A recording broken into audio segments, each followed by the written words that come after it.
Welcome to the Jill on Money podcast. It is Thursday, October 8th, and we are here to try to get you through on a day-to-day basis all the trials and tribulations of your financial life.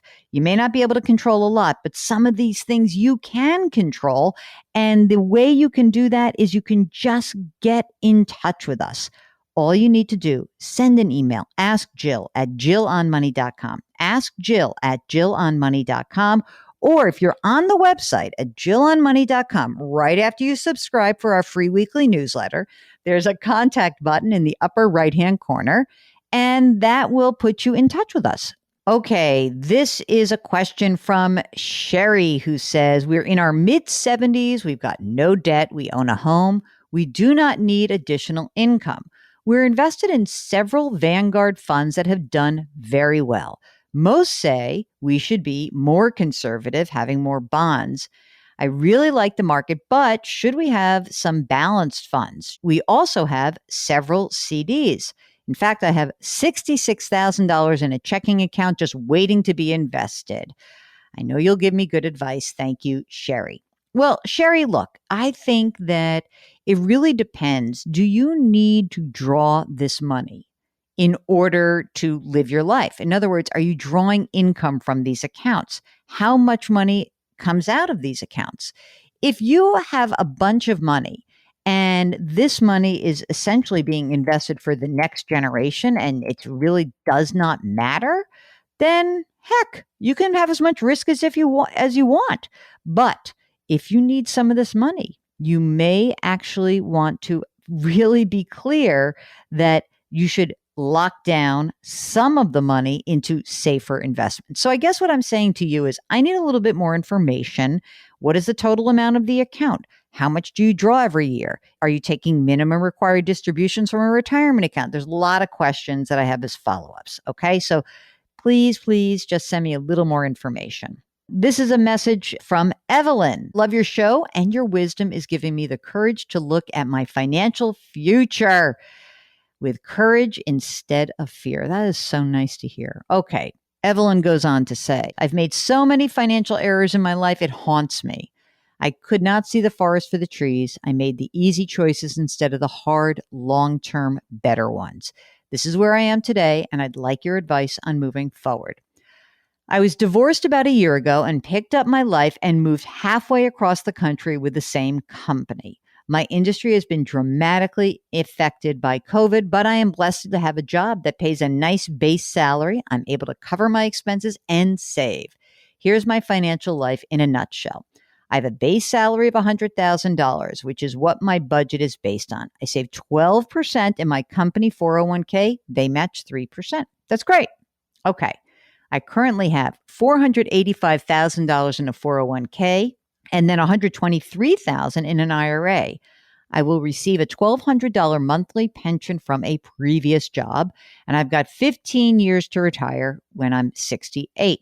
That's great. So all this is good so far. I have 7 months of cash reserve based on my current expenses. I'm currently debt-free. This is all good. So question 1. When I divorced, I received cash. I paid down the debt I had and put it all in a mutual fund, and it's now worth about $185,000. Should I have placed half of the money in cash and half in a mutual fund?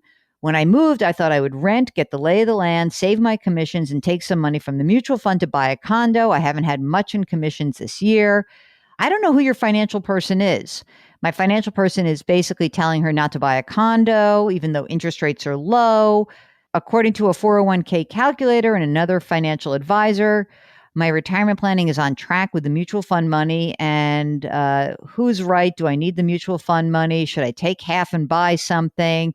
My gut says to wait and see what's going on. I'm thinking of getting a master's degree and continue working. Should I use the mutual fund money or take out a loan? Thank you. I look forward to your advice. Okay. Well, Evelyn, what I would say is that it sounds like your retirement planning is on target. I would need a little bit more information. I think that number one, I would not get a master's degree. And so I would not take out a loan to do that. If anything, I like the idea that you're saving a lot of money and you're renting and not being tied to anything. in what you've actually just provided, I do think that you might be wise to just keep yourself, your liquidity, and not tie your money up by buying a condo, which might have some monthly fees that are, high.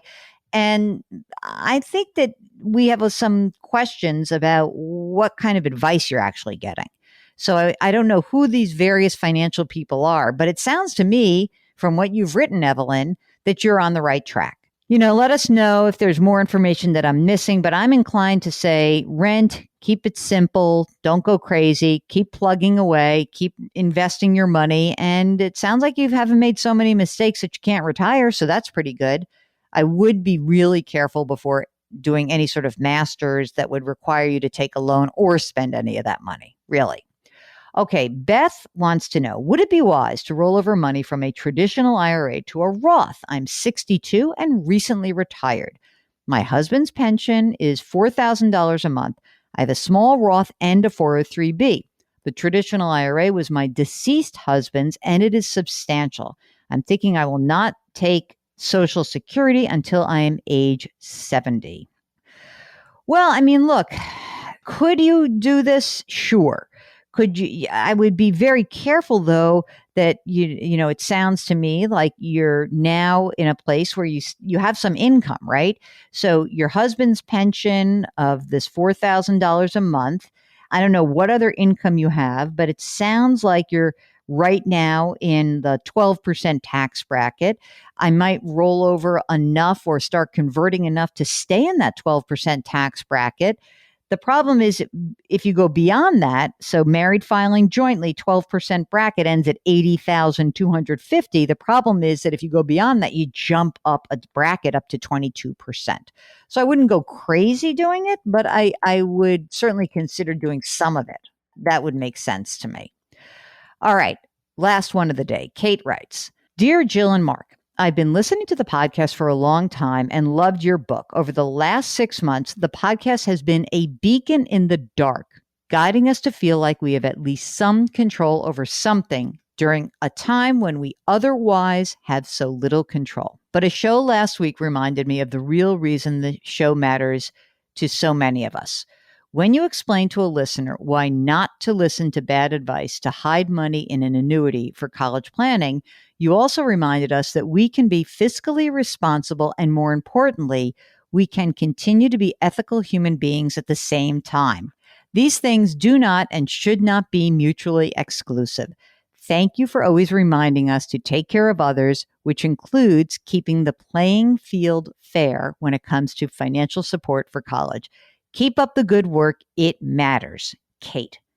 Mark, that is a good place to end the show today because, boy, does that really makes me feel so good. And that is a kind thing. So, Kate, thank you so much. It means a lot to us. For all of you listening, you always have choices.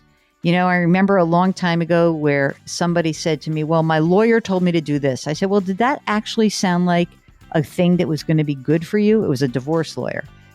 And the guy said, no, it sounded kind of sneaky and bad. I said, okay, well, you're allowed to actually have an opinion on these things. If you are at all confused by advice you're getting, I want you to feel free to send us an email, askjill@jillonmoney.com. And if something feels a little off, maybe we can help you out. As always, wash your hands, wear your masks, maintain your physical distancing, and put your hands metaphorically on someone's back. We'll talk to you tomorrow.